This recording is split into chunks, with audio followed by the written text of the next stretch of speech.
You're listening to Women's Media Center Live with Robin Morgan.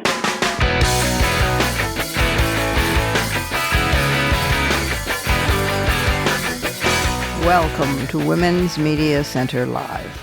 I'm Robin Morgan. As you doubtless know, Russia has invaded its democratic neighboring country, Ukraine, the first such territorial violation of a sovereign state since World War II.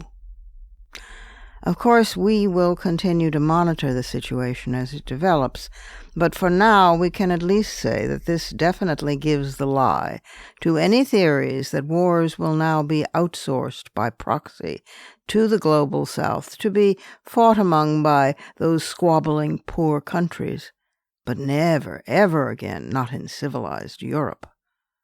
And yes, it's the women and the children, in Ukraine and in Russia too, who would pay the price for this territorial violation. But we are going to proceed with the program we had planned for today, since news continues breaking all over the world, and that entirety is always our subject. In fact, today is an unusual show. I'm going to speak quite personally in fighting words at the end of the program, speak about, well, becoming a bionic woman. I think I'll just let that sit for a bit while you mull it over. But first, several news items that cannot be overlooked. The Ukraine is not the only international story. Colombia's constitutional court has voted to decriminalize abortion in the first 24 weeks of pregnancy. This is a seismic shift for that majority Catholic country, and it's yet another sign of changing times across the South and Latin American region. Brava to the women there. Here at home, two examples of extremely good news.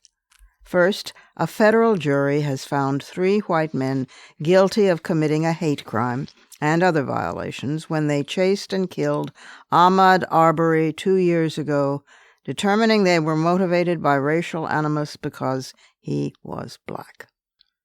The trial, some comfort for the Arbery family and a triumph for the Justice Department, focused on a history of racist statements from Gregory McMichael, Travis McMichael, and William Roddy Bryan. All 3 men were convicted of murder last fall and sentenced to life in prison, with Bryan eligible for parole after 30 years. An interesting aside in terms of motivation, at least for Roddy Bryan. 4 days before Arbery was shot, the prosecutor said, Bryan used the N-word to refer to his daughter's boyfriend, who is black. Then, in another text conversation the same day, someone passed on a message from the daughter. Quote, "Yes, he's black, but honestly, it's just a color," she said, according to the messages read in court. "It doesn't define him or make me love him any the less." Close quote. I find that enormously touching and heartening, especially coming from a young woman who is the daughter of a racist killer. In another story about justice overdue after years of fighting for their economic rights, last Tuesday the U.S. women's national soccer team reached a historic settlement with the U.S. Soccer Federation in their long-running lawsuit over unequal pay with the men's national team.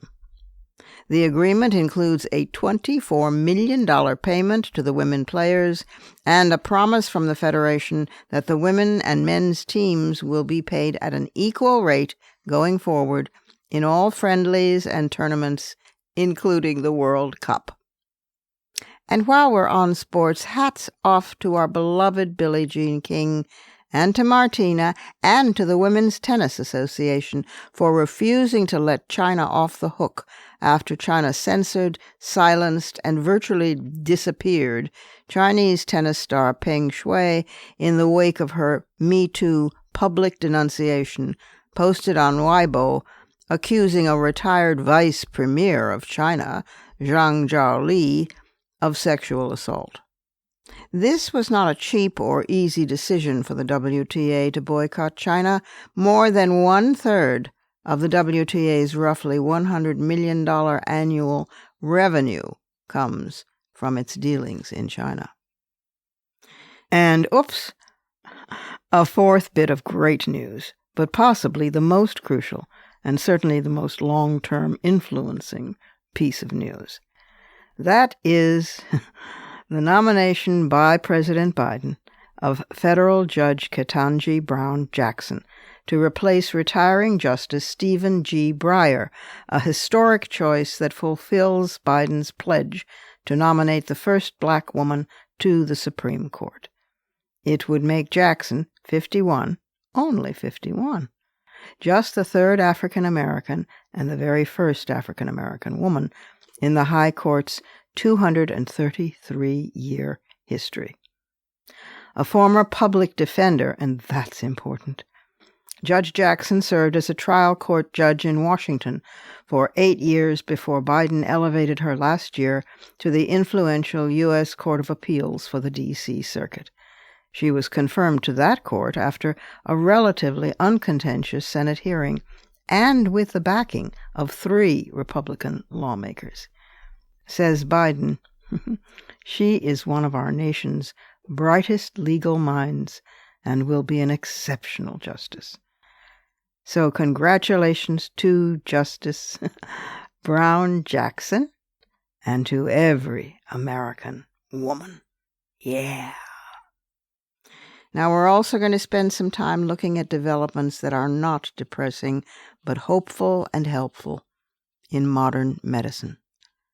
Especially now. It's crucial to take a deep breath and remember that actually, honestly, the world is a better place at this exact moment than it has ever been before. That's all but impossible to believe, I know, but it is true. Except for the planet itself being imperiled, that is. But when you consider how ghastly things were previously as the accepted norm, well, that's where science comes in, and the genuinely magical advances in medicine. So let's explore some of those transformative technological medical advances. And in order to do that, we need to go inside the headlines.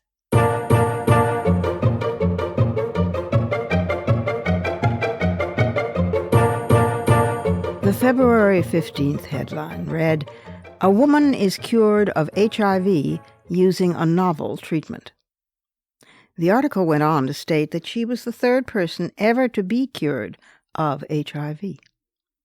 Researchers announced that the new approach holds the potential for curing more people of racially diverse backgrounds, since the woman was a person of mixed race.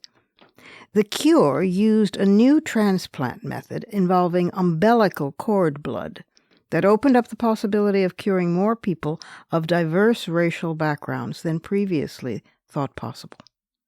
The sex and race backgrounds of the new case mark a significant step toward developing a cure. HIV is thought to progress differently in women than in men, but while women account for more than half of all HIV cases in the whole world, we make up only 11% of participants in cure trials. In previous cases, the only 2 known cases of an HIV cure so far, the men received bone marrow transplants from donors who carried a mutation that blocks HIV infection, and the mutation was identified in only about 20,000 donors, most of whom are of Northern European descent. By contrast, the woman in the latest case was spared the brutal side effects of a typical bone marrow transplant, which is risky, highly invasive, overly difficult to obtain, by the combination of cord blood and by a relative's blood with haplo cells to give her body temporary immune defenses.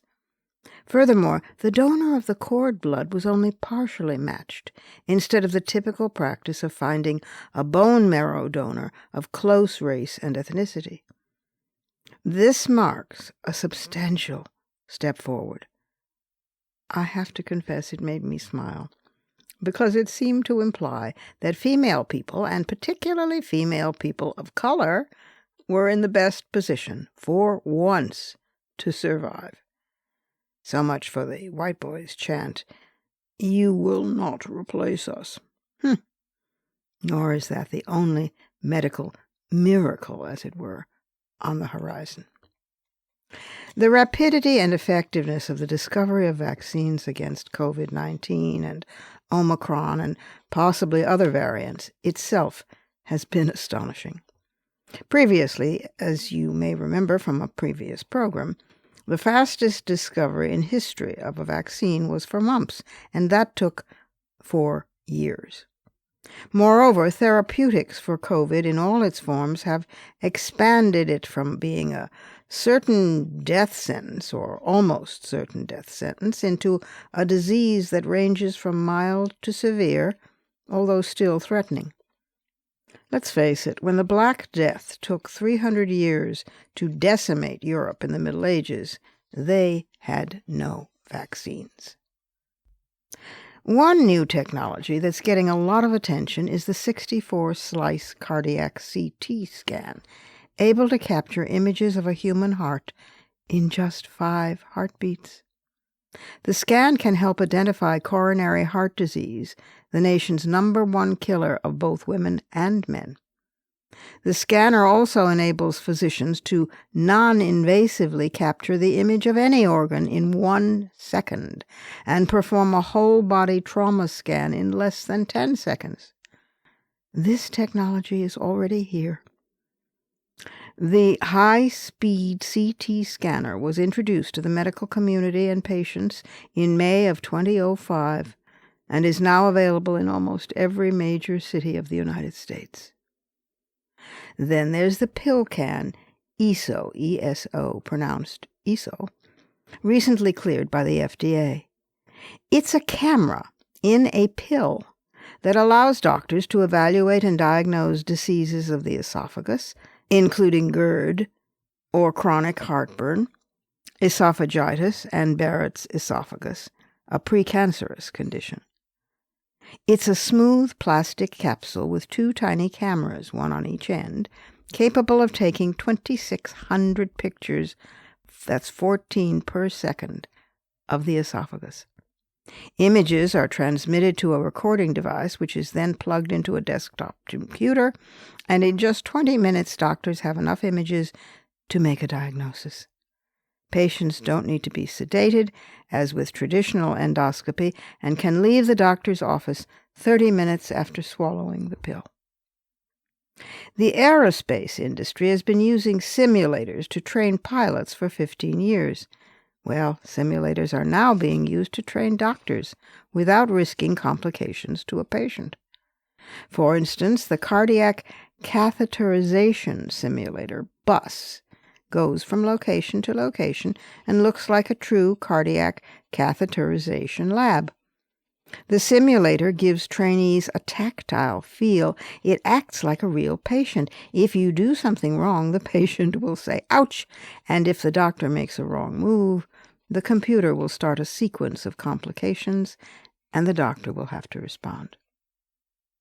It was already almost 7 years ago when the FDA approved the first ever 3D printed drug. There haven't been that many others since, partly due to the fact that medications can be 3D printed for a specific purpose, for example, to make the drug dissolve faster. And most purposes still don't require the use of that technology. However, with technological innovation, we expect to have 3D printers in pharmacies someday, printing our own personalized medication in a matter of minutes. Related to this is the at-home lab test, for which the way was paved by the evolution of COVID-19 rapid tests. This is a sector, at-home lab tests, that only now is beginning to be penetrated by advanced technologies, but with additional concerns over usage, because such technology will have to be tackled by policymakers to control its use. Nevertheless, the United Kingdom has a company called FABRX, and it aims to commercialize printed tablets in 5 to 10 years and foresees that 3D printing will become available in every major hospital over the next decade. They claim, quote, "We envision a system where medicines are going to be prepared from raw materials in the same way you use an espresso machine to prepare coffee," close quote. Telemedicine itself has come of age in terms of doctor's appointments. That we know. But a study on continuous glucose monitoring, CGM, and telemedicine visits for patients with type 1 and type 2 diabetes concluded that the use of telemedicine patient consults and remote monitoring of GC and insulin data can significantly improve glycemic control. By the way, until fairly recently, diabetes was a death sentence. And, of course, this is not to speak of smartphones and smartwatches and other wearable health devices that offer readouts of your EKG, your EEG, your pulse, your heartbeat, your oxygen level, your body temperature, your weight, your body fat index, whether or not you have fallen, and more. Fetal surgery and prenatal medicine also are growing by leaps and bounds. So is pain control technology. Nor does any of this include, as surely it must, augmented reality during surgery, or personal genomics services tailored to your own individual genome, or portable diagnostic devices, medical drones, remote care apps, robots used for rehabilitation purposes, robot companions, voice-to-text apps, longevity research, portable ultrasound devices, artificial intelligence used in diagnostics, and artificial intelligence-based prosthetics. This last is a stunner, and not only because of its use by the late Stephen Hawking. AI-based prosthetics teach us that the mind is so powerful it can send signals to not just a phantom limb that has been amputated, but to a prosthetic limb, even unto fine feelings of touch, and even to a paralyzed limb or spine. All of these advances in another age would have been considered witchy or miraculous, certainly magical. Even in our own time, some of them seem like pronouncements sputtered by Dr. McCoy on Star Trek. And that, in turn, is not even to begin to speak of xenotransplantation, for instance, the first successful transplantation of a pig heart into a human being only recently accomplished. Gene editing, or CRISPR technology, is another wonder, straight out of alchemy or fiction. Yet it's real. Comparable advances are being researched and soon will be made available in other medical specialties, in sight, in hearing, in cancer research, in neurological and neuromuscular diseases and disorders, and indeed in all other fields of medicine. If the planet can only survive this generation and the next, humans may very well look back on our age as the dawning of the golden age of medical science.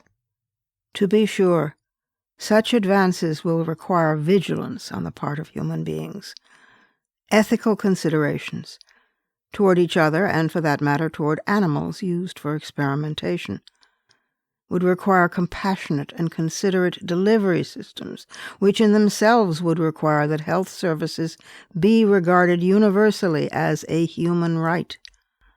It would require a firm end to systemically embedded discrimination of any sort against patients requiring and deserving care, and so forth. As Einstein said, quote, "Science has provided the possibility of liberation for human beings, but science itself is not a liberator. It creates means, not goals. Man, sick, should use science for reasonable goals.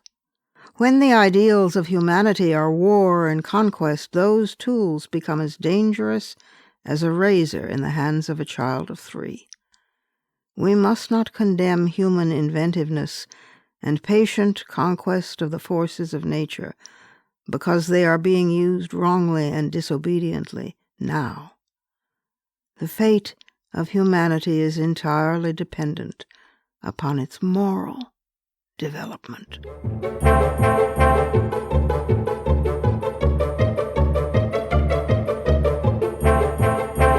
We have to take a short break here, but don't go away, because I'll be back directly with those very personal fighting words.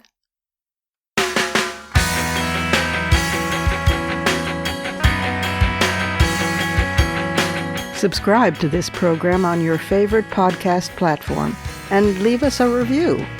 Follow us on Twitter at WMC Live, like our Facebook page at facebook.com/WMC Live, and visit us at WMCLive.com for more information about our show and our guests. You're listening to Women's Media Center Live with Robin Morgan.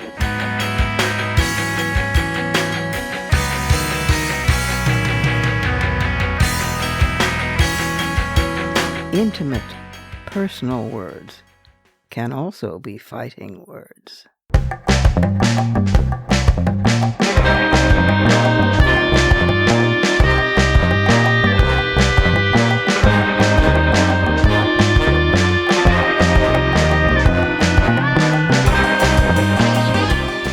In July of 2020, I underwent a little thing called brain surgery.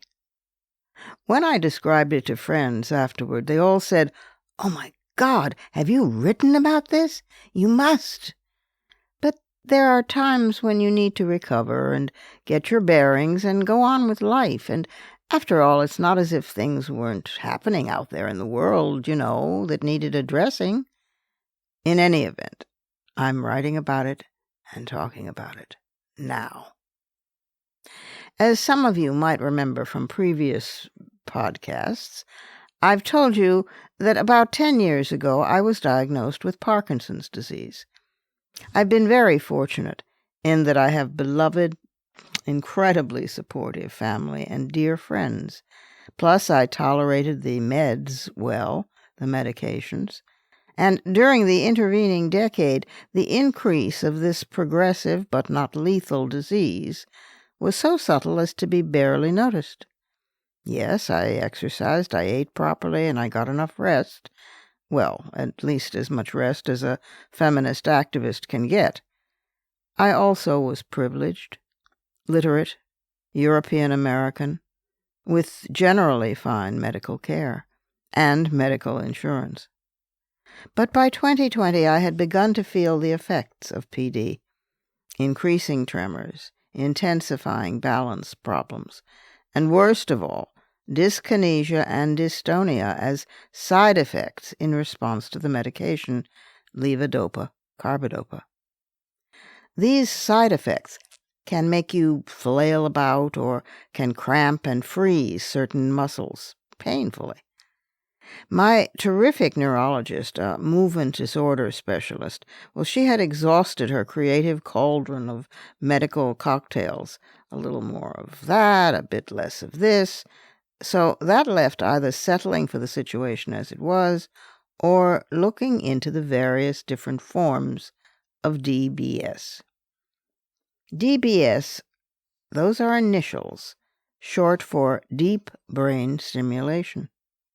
I know, that sounds like something we all could use, since really, who wants to work with a shallow brain? Actually, of course, DBS entails much more. It's like a pacemaker, but for the brain, not the heart. So the literate part of me got to work and researched this to a fare thee well. Research went both ways because surgery necessitated my being thoroughly tested for physical as well as cognitive health, since cognition is affected in some Parkinson's patients.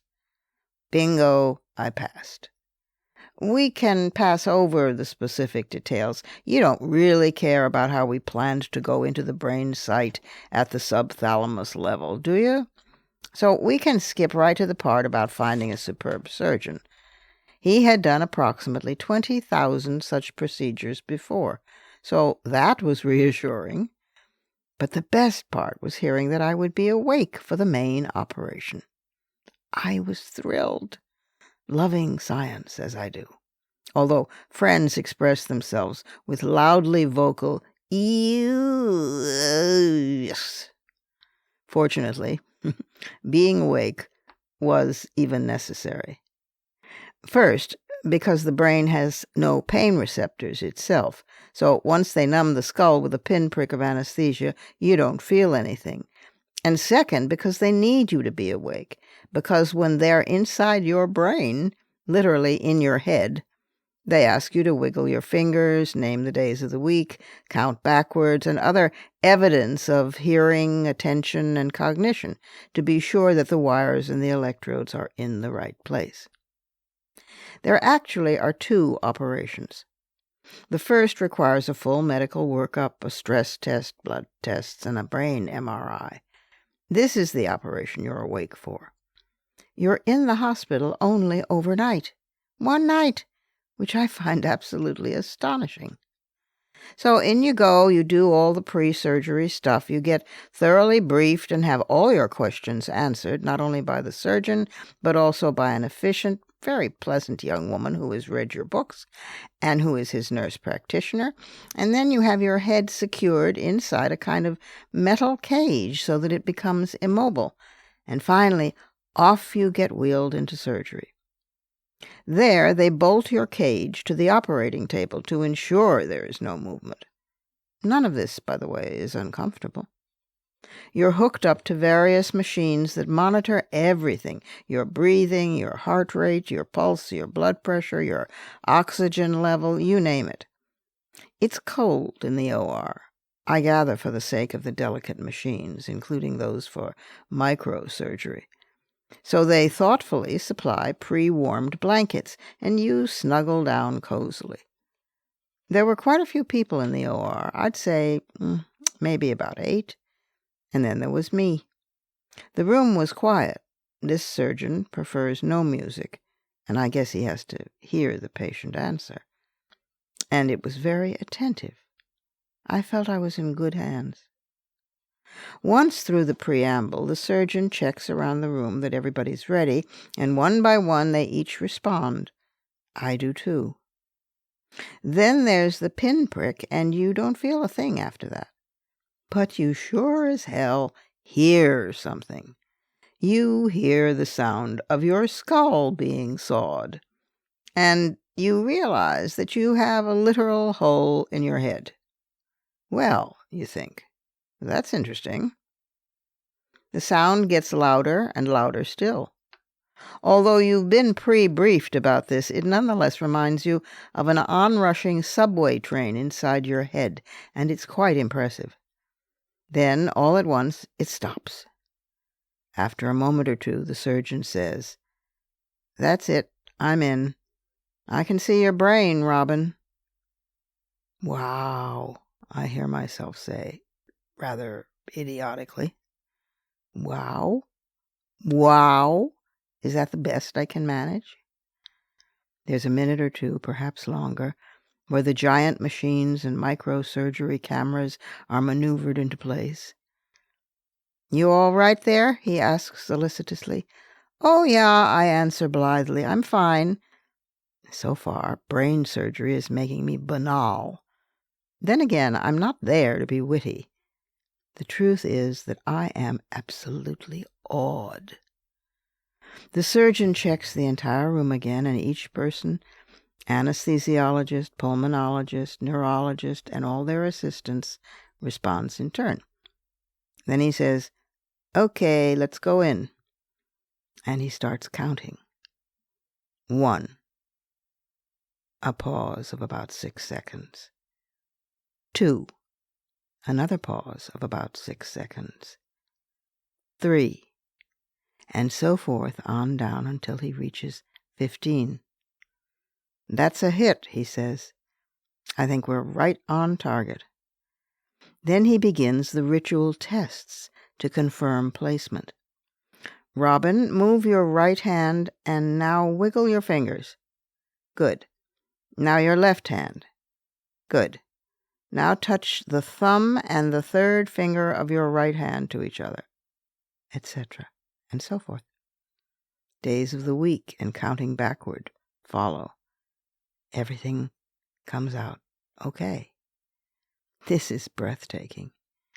In fact, it turns out that I am holding my breath, because first the anesthesiologist and then the entire room choruses, "Breathe, Robin, breathe." And so I do, gladly. Then I can't resist saying to the surgeon, "Michael, forgive my language, but I have to tell you, this is freaking amazing." Except that I said something else, not freaking. He laughed. Then he commenced the exit route, having implanted the leads, the wires and electrodes that conduct the electrical impulses. 15, he goes, and that familiar pause. Then 14. Pause. Then 13. Pause. And so forth, until he says, "I'm out." There's a sigh of collective relief, but it's not a nervous sigh. It's an exhalation of confident accomplishment on the part of everyone in the room. And then the surgeon says, "Okay, everybody, ready for the other side?" And the entire procedure happens again, because this was a same-day bilateral procedure. At the end of that, he closed the wound, snarling at his assisting surgeon in that wonderful, obnoxious, arrogant surgeon manner. "I'll close. I'm not having you botch an otherwise perfect procedure." Well, perfect procedure was music to my ears as I was unbolted, wrapped in blankets, helped off the table, and wheeled into recovery. The entire procedure had taken maximum 2 hours, and I was in recovery for about the same amount of time, although it seemed like forever. I was so hungry. Finally, back in my room, I was famished, and my now well-exercised frontal lobe became quite vocal in demanding lunch. But my head felt fine, not even a headache, although my hair was very greasy from the sterile goo in which they swabbed my hell head. Apparently they used to shave your entire head, but this surgeon says he saw no need for that, and so instead they just shaved a little patch of hair around the insertion point. I spent the night grumpily kept awake by the periodic squeeziness of the cushiony inflatable things they put you on. They're like leggings, and they put on your legs to keep the blood circulating. But I made it through the night, and the next day was picked up by my lovely son and brought home. I felt fragile, but otherwise totally myself. 1 week later, I presented my brain again at the hospital, and this time they did put me out. This procedure required their connecting wires to the leads and then snaking those wires under my skin, down through the back of my neck and around to my chest, where they implanted 2 small batteries, 1 on each side. Pacemakers for the brain, indeed. Again, in the hospital, only overnight, and then home. Well, needless to say, I did not do anything too strenuous or, as they warn you, operate heavy machinery in the next week or so, although I couldn't wait to climb on a tractor and get a carbine going. Seriously, the after effects were minimal, although, as I had been forewarned, the operation produced an insertion effect, which I must tell you was fabulous. Apparently, brain tissue swells slightly around the points where the leads have been inserted, so you feel just grand. And not only are your tremors gone, but all other symptoms of PD have vanished. Even your balance is fine, at least temporarily. Forewarned, you know that the insertion effect won't last and that things will eventually settle down somewhat, balance problems in particular, but that the DBS will permit you to take less or more, depending on your type of condition, of your medication, and that in turn will treat the PD more effectively. You then embark on about 6 months of visits to the doctor's office, approximately one every 2 weeks or so, to calibrate the programming for the battery implants, which in turn control the electrical impulses in the brain. The batteries need replacing maybe only every 6 or 7 years, and this can be done in the office. The programming process itself is astonishing because you can be sitting there in the office while the nurse practitioner tech expert alters her programming slightly, just slightly, and your right arm begins to gesture. Oh, look at that. Or your left hand clinches. This does make you wonder about the validity of free will. Eventually, the visits become rarer, especially since the programming can be adjusted long distance, even from places as far apart as New York and Australia. So you control your impulses, quite literally. This past July, it was 2 years since the operation, and we have ticked up the little remote control that converses with the batteries in my chest quite a few times. But there's lots of ceiling space to go, so this can continue for a long time. The thing is to get ahead of the disease and adjust the DBS preventatively as the disease increases so as to achieve a kind of stability. As they warned me, my walking is still somewhat compromised. They said balance would not be affected. But it's still better. I use a cane when I have to, but I've now left behind the rollator and the walker. And otherwise, everything is intact. My speech, my writing, my tremors, my sleep patterns, my digestion, and so forth.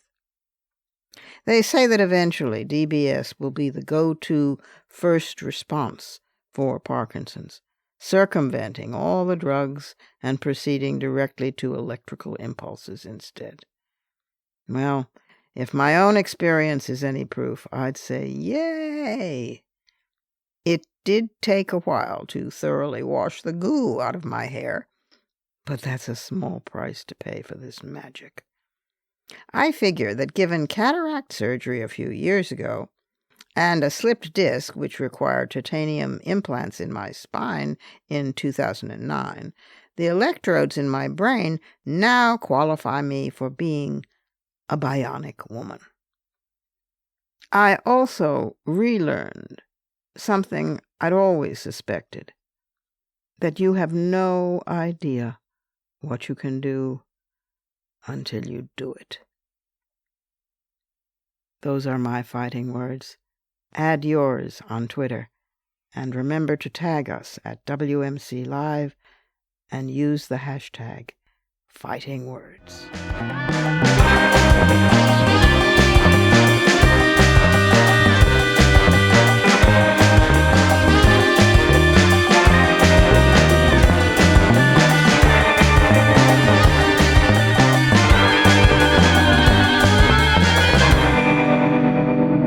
That's our show for this week.